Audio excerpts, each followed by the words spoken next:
Kalau sampai hari ini kita masih membicarakan tentang adanya anak presiden kemudian ikut serta dalam kontestasi sebagai wakil presiden. Kemudian itu menjadi nilai nepotisme dan lain-lain. Besok tidak boleh anak Mega menjadi calon presiden. Siapa bilang? Apakah besok anak Gus Dur tidak boleh jadi calon presiden? Apakah besok anak Susilo Bambang Yudhoyono tidak boleh jadi presiden, calon presiden? Ali beda Ali.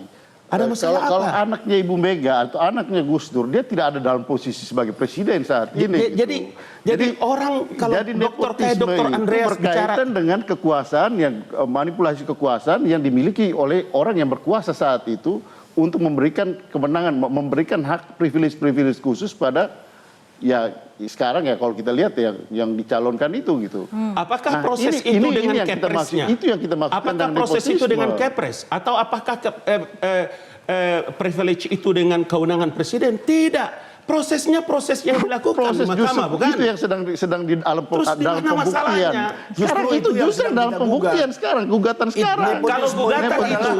Kalau gugatan itu dalam rangka memperbaiki sistem pemilu, saya setuju. Ketika Ketua Mahkamah Konstitusi adalah kerabat dekat presiden. Jadi itu yang kita persoalkan. Justru itu yang sedang ada dalam perbaikan. Historis dua orangnya. Iya makanya. Justru itu sedang dalam gugatan ini. Di mana masalahnya? Tidak ada sengketa proses terhadap Apa proses? Coba persoalannya.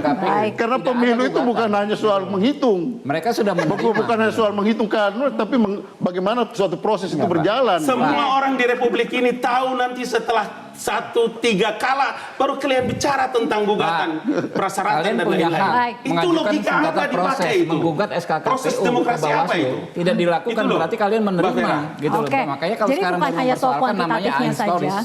Baik. Nanti saya juga ingin tanyakan ke Bang Abalin begitu ya, bahwa sekarang ini Mahkamah Konstitusi sudah memanggil keempat menteri untuk nanti hadir pada sidang sengketa Pilpres pada hari Jumat. Tapi dijawab nanti usai jeda. Apakah itu sebagai sebuah upaya agar pemerintah bisa membuktikan bahwa tidak ada keterlibatan gitu ya atas tudingan-tudingan yang sejauh ini sudah disampaikan? Dijawab nanti usai jeda bersama kami di Panggung Demokrasi. Jelajahi cara baru mendapatkan informasi. Download Metro TV Extend sekarang.